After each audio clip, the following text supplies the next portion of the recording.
السلام علیکم، کیسے ہیں آپ سب لوگ؟ امید ہے آپ سب ٹھیک ہوں گے۔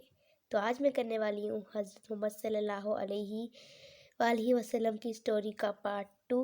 تو چلیے سٹارٹ کرتے ہیں۔ بسم اللہ الرحمن الرحیم۔ ابو لہب کا انجام۔ ابو لہب بھی حضور انور صلی اللہ علیہ وآلہ وسلم کا چچا تھا، اور مکہ معظمہ میں سب سے بڑا مخالف اسلام یہی تھا۔ جب آپ صلی اللہ علیہ وسلم نے اعلان تبلیغ کا آغاز فرمایا تو آپ صلی اللہ علیہ وآلہ وسلم نے کوہ صفا پر چڑھ کر لوگوں کو پکارنا شروع کر دیا۔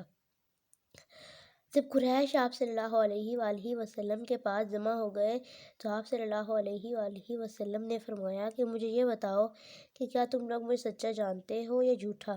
سب نے بیک آواز ہو کر جواب دیا کہ ہم آپ کو سچا جانتے ہیں، آپ بے شک صادق و امین ہیں۔ آپ صلی اللہ علیہ وآلہ وسلم نے اس کے بعد ارشاد فرمایا کہ اگر میں کہوں کہ اس پہاڑ کے پیچھے سے ایک مسلح لشکر آ رہا ہے تو کیا تم یقین کر لو گے؟ سب نے ایک آواز ہو کر کہا کیوں نہیں، کیونکہ ہم نے آپ کی زبان سے کبھی جھوٹ سنا ہی نہیں۔ جس پر آپ صلی اللہ علیہ وآلہ وسلم نے فرمایا کہ سنو لوگوں، اللہ ایک ہے، اس کا کوئی شریک نہیں، وہی بات کے لائق ہے، اور بت پرستی شرک ہے۔ بت پرستی چھوڑ دو اور بد اخلاقی کی باتوں سے کنارہ کر لو۔ میں تمہیں اللہ تعالیٰ کے عذاب سے ڈراتا ہوں۔ اگر تم لوگ ایمان نہ لائے تو تم پر عذاب شدید نازل ہوگا۔ یہ باتیں سن کر اہل قریش بگڑ گئے اور وہاں سے چل دیے، مگر ابو لہب نے آپ صلی اللہ علیہ وآلہ وسلم کی شان میں گستاخی کی۔ اس کے بعد آپ نے ایک دعوت اپنے خاندان والوں کی فرمائی، جس میں آپ نے خاندان والوں کو تبلیغ فرمائی، تو اس میں بھی ابو لہب نے گستاخی کی۔ چنانچہ اللہ تعالیٰ نے آپ کی شان اقدس میں سورۃ الکوثر نازل فرمائی اور ابو لہب کی اور اس کی بیوی کی بد انجام کی نشاندہی کرتے ہوئے سورۃ لہب نازل فرمائی۔ اہل قریش کی حفاظت۔ اہل قریش مکہ خود کو اہل عرب میں سب سے اعلیٰ و رفیع خیال کرتے تھے، چنانچہ انہیں اپنے بتوں کی حفاظت، عادات کی حفاظت سخت ناگوار گزری۔ اب انہوں نے دین اسلام کی مخالفت پر کمر کس لی اور اسلام کا نام و نشان مٹانے کا عزم کر لیا۔ جب اہل قریش نے حضور اقدس صلی اللہ علیہ وآلہ وسلم کو ہر طرح سے ستانا شروع کر دیا، بعض اوقات وہ آپ صلی اللہ علیہ وسلم کے راستے میں بیبل کے کانٹے بچھا دیتے تاکہ چلتے ہوئے آپ کے پاؤں مبارک زخمی ہو جائیں۔ اسی طرح آپ کے گھر کے دروازے پر گندگی کا ڈھیر لگا دیتے تاکہ آپ کو تکلیف ہو۔ جب آپ کسی بھی طرف جاتے تو بعض لوگ آپ پر طرح طرح کی آوازیں کستے اور یہی نہیں بلکہ آپ پر کنکریاں بھی پھینکتے۔ مقصد یہی تھا کہ آپ صلی اللہ علیہ وآلہ وسلم غصے میں آ جائیں تو جھگڑا کیا جائے، مگر آپ نے بدتمیزوں کا تحمل و برداشت کے ساتھ سامنا کیا۔ ان لوگوں نے آپ کو مجنون، جادوگر اور شاعر تک کہہ ڈالا۔ حد تو یہ ہے کہ جب بھی کوئی قافلہ مکہ مکرمہ میں آتا تو یہ لوگ قافلے والوں کو خبردار کرتے کہ ہمارے ہاں ایک شخص پاگل اور بے دین ہو چکا ہے، تم لوگ اس کی باتوں میں نہ آ جانا، وگرنہ نقصان کے ذمہ دار تم خود ہوگے۔ ابو طالب کے ہاں قریش کا وفد۔ پیارے بچوں، حضور اقدس صلی اللہ علیہ وآلہ وسلم کی شدید ترین مخالفت مکہ کے رئیسوں میں سے ایک بڑی رئیس ابو جہل نے کی، جبکہ آپ کا سگا چچا ابو لہب بھی پیش تھا۔ اہل قریش دراصل آپ کے خلاف کوئی بھی بڑا قدم نہیں اٹھانا چاہتے تھے، کیونکہ انہیں یہ معلوم تھا کہ اگر ایسا کیا گیا تو بنو ہاشم کبھی خاموش نہیں بیٹھیں گے۔ چنانچہ ابو جہل نے ابو سفیان، عتبہ، شیبہ اور ولید جیسے بڑے بڑے رئیس ایک وفد کی صورت میں ابو طالب کے گھر آئے اور کہا کہ اے ابو طالب، تمہارا یہ بھتیجا ہمارے دیوتاؤں کی تذلیل کرتا ہے، یہ چیز ہمارے لیے بالکل بھی برداشت کے قابل نہیں۔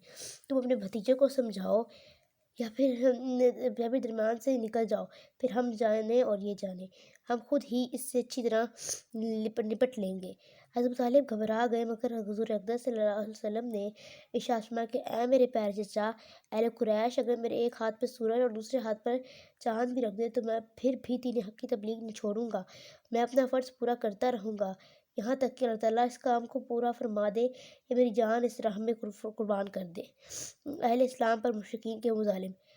پہل تو مشرکین مکہ نے دھمکیوں سے کام چلایا، مگر ازاں بعد جب انہوں نے دیکھا کہ اسلام دن بدن ترقی ہی کرتا چلا جا رہا ہے تو انہوں نے عام مسلمانوں پر ایذا اور رسانی شروع کر دی۔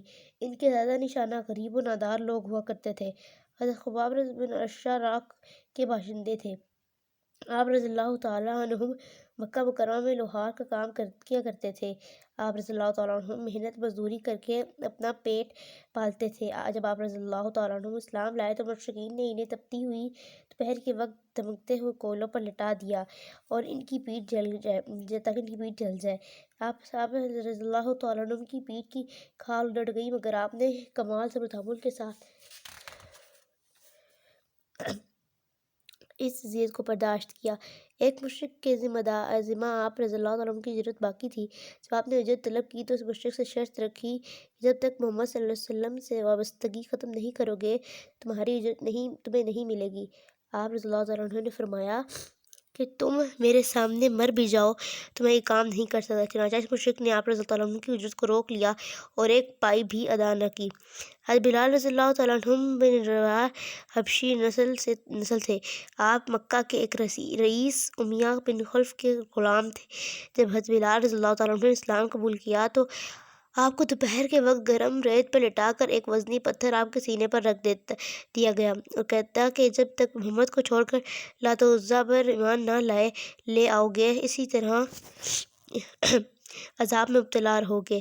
حضرت بلال رضی اللہ تعالیٰ عنہ اس کے جواب میں شدید درد کے عالم میں محض احد احد کہہ کر اس کو اور بھی زیادہ مشتاق کر دیتے۔ ایک بار تو اس نے حد ہی کر دی کہ اس نے اوباش لڑکوں سے کہا کہ آپ دونوں کے گلے میں رسی ڈال کر جہاں چاہیں دھکیلتے پھریں۔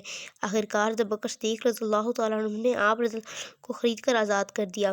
اس کے بعد حضرت بلال نے خود کو سرکار دو عالم صلی اللہ علیہ وسلم کی خدمت کے لیے وقف کر دیا۔ آپ اسلام کے پہلے مؤذن ہیں۔ حضرت عثمان بن عفان نے جب اسلام قبول کیا تو ان کے چچا نے آپ کو ایک اندھیری کوٹری میں بند کر دیا۔ اس نے آپ کے ہاتھ پاؤں دیے اور کوٹری میں لکڑیاں جلا کر آپ کو دھوئیں دینے لگا تاکہ آپ اس اذیت سے بچنے کے لیے نیا دین ترک کر دیں، مگر آپ نے تمام تکالیف زبردست قوت برداشت کے ساتھ سہ لیں۔ حضرت زبیر کو آپ کا چچا طرح طرح کے مظالم سے دوچار کرتا۔ اکثر اوقات وہ آپ کو ایک چٹائی میں لپیٹ کر دھواں دیتا کہ آپ کو سانس لینا بھی دوبر ہو جائے، مگر آپ نے ہر طرح کی تکلیف کے صبر سے برداشت کیا۔ بت پرستی کی مخالفت۔ پیارے بچوں، مشرکین مکہ صدیوں سے شرک و بت پرستی میں ڈوبے ہوئے تھے، یعنی ان کے آباء و اجداد ہی بت پرستی چلا رہی تھی اور ان کے نزدیک یہی درست مذہب تھا۔ چنانچہ بت پرستی کے خلاف ایک لفظ بھی سننا گوارا نہیں کرتے تھے۔ انہوں نے بتوں کے حوالے سے طرح طرح کی مافوق الفطرت باتیں مشہور کر رکھی تھی۔ دوسری جب اسلام نے انہیں بت پرستی کو ترک کرنے کا حکم دیا تو انہوں نے اہل اسلام کو ہی بدعقیدہ کہنا شروع کر دیا۔ اب انہوں نے مسلموں کو واپس شرک کی طرف لانے کی کوشش شروع کر دی، مگر انہی میں کسی بھی طرح کی کامیابی حاصل نہ ہو پائی۔ پیارے بچوں، پارٹ 2 یہیں تک ختم ہوتا ہے، تو ملتی ہوں آپ کو آدم علیہ السلام کے پارٹ 3 میں۔ خیال رکھیں۔ اللہ حافظ۔